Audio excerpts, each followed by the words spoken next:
दुनिया रचने वाले को भगवान कहते हैं और संकट हरने वाले को हनुमान कहते हैं।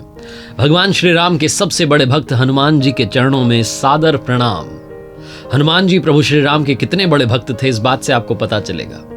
लंका विजय के बाद जब भगवान श्री राम वापस अयोध्या लौट रहे थे, हनुमान जी ने कहा कि मैं भी चलना चाहता हूं, अयोध्या में रहकर के आपकी सेवा करना चाहता हूं। तो प्रभु श्री राम, माता सीता, भ्राता लक्ष्मण के साथ हनुमान जी भी अयोध्या में आ गए। और एक दिन उन्होंने देखा कि माता सीता अपनी मांग में सिंदूर भर रही थी, तो उन्होंने पूछा कि ऐसा क्यों कर रही हैं। तो माता सीता ने कहा कि मैं ऐसा इसलिए करती हूं ताकि प्रभु की उम्र लंबी रहे, वो हमेशा प्रसन्न रहे। ये बात जैसे ही हनुमान जी ने सुनी, उन्होंने सारा सिंदूर अपने ऊपर डाल लिया, वो सिंदूरी हो गए और प्रभु श्री राम के पास पहुंचे। भगवान ने पूछा कि ये क्यों कर लिया, ये किसने बताया। तो हनुमान जी ने बताया कि माता सीता अपनी मांग में सिंदूर भरती हैं आपकी लंबी उम्र के लिए, आपको प्रसन्न रखने के लिए। मैं तो चाहता हूं आप हमेशा प्रसन्न रहें, आपकी उम्र बहुत लंबी रहे और मैं हमेशा आपका सेवक बना रहूं, इसलिए पूरे शरीर पर सिंदूर लगा लिया। इस बात पर प्रभु श्री राम को हंसी तो आई, लेकिन अपने भक्त की भक्ति देख करके अपने दिल में उन्हें और जगह दे दी। तो आइए बात करते हैं भगवान श्री राम के सबसे बड़े भक्त हनुमान जी महाराज से। वो 5 बड़ी बातें कौन सी हैं जो आप और हम सीख सकते हैं। मेरा नाम है आरजे कार्तिक, आप देख रहे हैं लर्निंग सीरीज सीखोगे नहीं तो जीतोगे कैसे। सीखने वाली सबसे पहली और सबसे बड़ी बात है, बल और बुद्धि में संतुलन बनाए रखना बहुत जरूरी है, बैलेंस बनाए रखना बहुत जरूरी है। बचपन में मिले श्राप की वजह से हनुमान जी को अपनी शक्तियां याद नहीं थी। जामवंत जी ने उन्हें याद दिलाया कि आप ये समुद्र पार करके जा सकते हो और माता सीता का समाचार लेकर आ सकते हो। जैसे ही शक्तियां याद आईं तो समुद्र के ऊपर उड़ने लगे। जब उड़ रहे थे और लंका जा रहे थे तो अचानक बीच समुद्र में उन्हें सुरसा नाम की राक्षसी मिली, जिसका शरीर पहाड़ जितना विशाल था। और उसने हनुमान जी का रास्ता रोक लिया, कहा कि मुझे तो देवताओं ने अब भोजन दे दिया, अब तो मैं भोजन करूंगी, तुम्हें यहां से जाने नहीं दूंगी। हनुमान जी ने बताया कि वो क्यों जा रहे हैं, वो माता सीता का समाचार लेने जा रहे हैं, वापस आएंगे। और कहा सुरसा से कि मैं वापस आकर के आपके पास आऊंगा, आप मुझे अपना भोजन बना लेना, मुझे खा लेना, कोई दिक्कत नहीं, लेकिन पहले मुझे जाने दो। सुरसा ने कहा कि नहीं, मुझे भगवान ब्रह्मा ने वरदान दिया है कि जो यहां से जाएगा, अगर उसे पार करना है समुद्र, तो मेरे मुंह में जाना होगा और बाहर निकलना होगा, तब जाकर के वो जा सकता है, वरना ऐसा हो नहीं सकता। हनुमान जी ने कहा ठीक है, आपको वरदान ही मिल गया तो मैं कैसे इस वरदान को जाने दे सकता हूं, आप मुझे खा लीजिए। सुरसा ने अपना मुंह खोला, कहते हैं कि 1 योजन का मुंह खोला तो हनुमान जी 2 योजन के हो गए। उसने 2 योजन का मुंह खोला तो हनुमान जी 4 योजन के हो गए। उसने 4 योजन का मुंह खोला तो हनुमान जी 8 योजन के हो गए। 16 का मुंह खोला तो 32 के हो गए।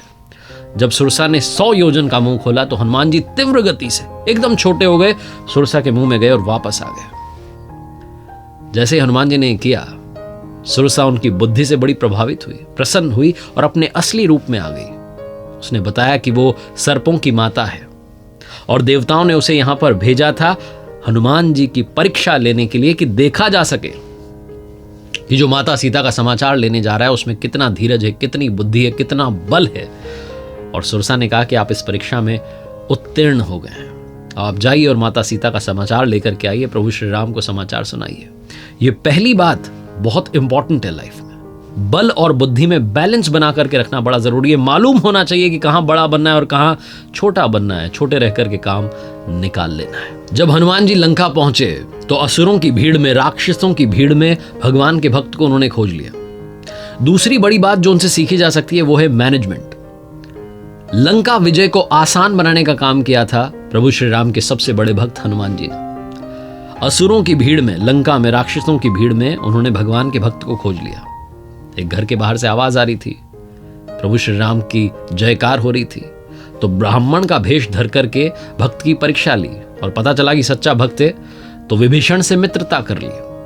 माता सीता कहां हैं लंका में पता लगा लिया, माता सीता से मिले।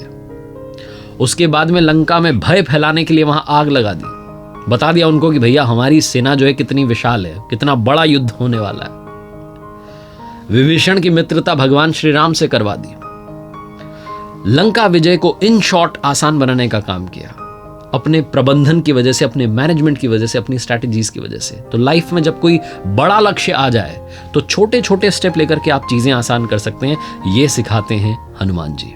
तो जैसे मैं बता रहा था कि समुद्र के बीच में जब सुरसा नाम की राक्षसी से मिले और सुरसा ने अपना मुख बड़ा कर लिया, अपना मुंह बड़ा कर लिया। 2 योजन का कर लिया तो 4 के हो गए, 4 योजन का मुंह कर लिया तो 16 के हो गए। इतने विशाल, इतने मजबूत थे, लेकिन कभी घमंड नहीं किया। मां सीता का समाचार लेकर के जब वापस लौट आए, प्रभु श्री राम को समाचार सुनाया, तो जामवंत जी गुणगान करने लगे हनुमान जी के कि वाह हनुमान, कमाल कर दिया, लंका में आग लगाकर आ गए, दुश्मन की सेना में भय फैला दिया। और कहने लगे कि प्रभु हनुमान ने सब कुछ कर दिया। हनुमान जी कहने लगे नहीं, मैंने तो नहीं किया। प्रभु श्री राम ने कहा कि हनुमान तो मना कर रहे हैं। जामवंत ने कहा नहीं प्रभु, हनुमान ने ही किया है। हनुमान जी ने फिर कहा कि मैंने नहीं किया है। जामवंत जी ने कहा नहीं, हनुमान ने ही किया है, हनुमान ने इतना सब कमाल किया है। फिर हनुमान जी ने कहा कि अरे मैंने नहीं किया है। तो भगवान ने कहा क्या मैंने किया है? हनुमान जी ने कहा हाँ प्रभु, आप ही ने तो किया है, आप ही के आशीर्वाद से तो ये सब संभव हो पाया है, मैं तो सिर्फ निमित्त मात्र था। ये तीसरी लर्निंग यही है कि जीवन में कभी अहंकार मत आने दीजिएगा, विनम्र बनकर रहिएगा, क्योंकि विनम्रता महान लोगों की पहचान होती है। हनुमान जी में अहंकार नाम की चीज कभी आई नहीं, वो हमेशा भक्त बनकर रहे और भक्ति में लीन रहे। जब हनुमान जी को अपनी शक्तियों की याद आ गई, जब उन्हें मालूम चला कि वो कितने शक्तिशाली हैं, उड़कर के पहुंच गए लंका में, माता सीता के पास पहुंच गए, उनका समाचार ले लिया। वो चाहते तो पल में मां सीता को वहां से छुड़ा करके वापस प्रभु श्री राम के पास ला सकते थे, लेकिन उन्होंने ऐसा नहीं किया। मां जब रूठ गई, कहने लगी, हनुमान जी से मिली तो सबसे पहले कहने लगी कि प्रभु श्री राम को गुस्सा नहीं आ रहा है, मैं यहां पर हूं, वो तो सब कुछ कर सकते हो, मुझे यहां से लेकर क्यों नहीं जाते? हनुमान जी ने कहा कि मां, मैं अभी आपको ले जा सकता हूं, लेकिन आदेश नहीं है।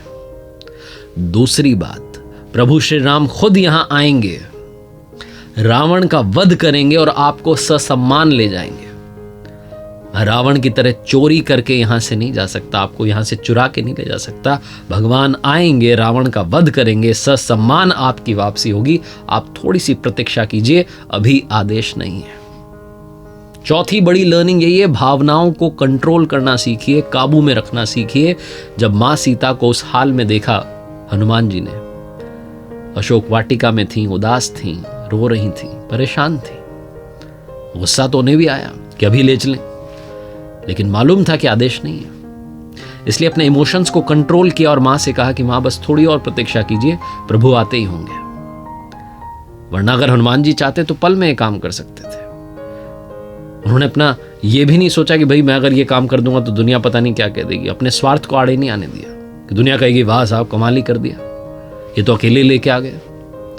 लेकिन आदेश नहीं था, इमोशंस को कंट्रोल किया और जो स्थिति थी उसका सम्मान किया। ये सिखाते हैं हनुमान जी। और आखिरी में सबसे बड़ी बात, पांचवी बात जो सीखने वाली है, यस मैन बनिए, हां कहते रहिए, ना मत कहिए।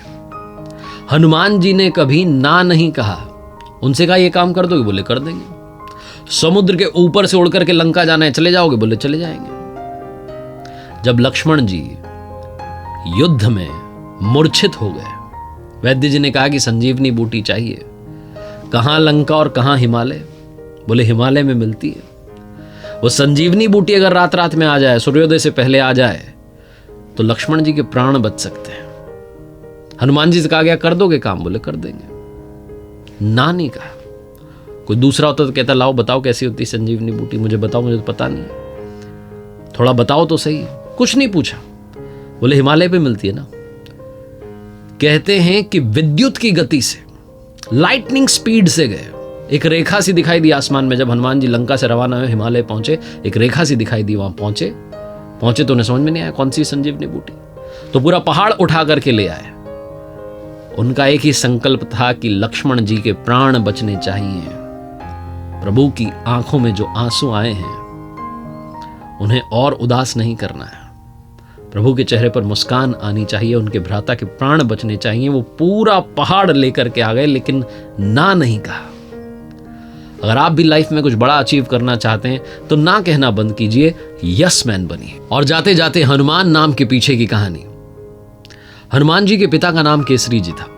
रामायण के अनुसार बचपन में हनुमान जी का नाम बजरंगबली था। हनुमान नाम कैसे पड़ा? खेल खेल में एक बार उन्होंने सूर्यदेव को अपने मुंह में ले लिया। सृष्टि में अंधेरा छा गया।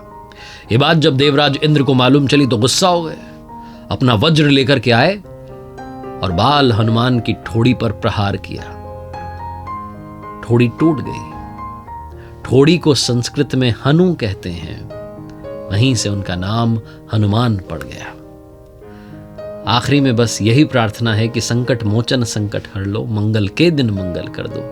बड़ी आशा लेके आया तेरे द्वार पे। हम सब पर आशीर्वाद भगवान हनुमान का बना रहे, उनकी कृपा बरसती रहे और हम सब के अंदर उनके जैसी भक्ति करने की शक्ति आ जाए, तो इससे बढ़कर और क्या चाहिए।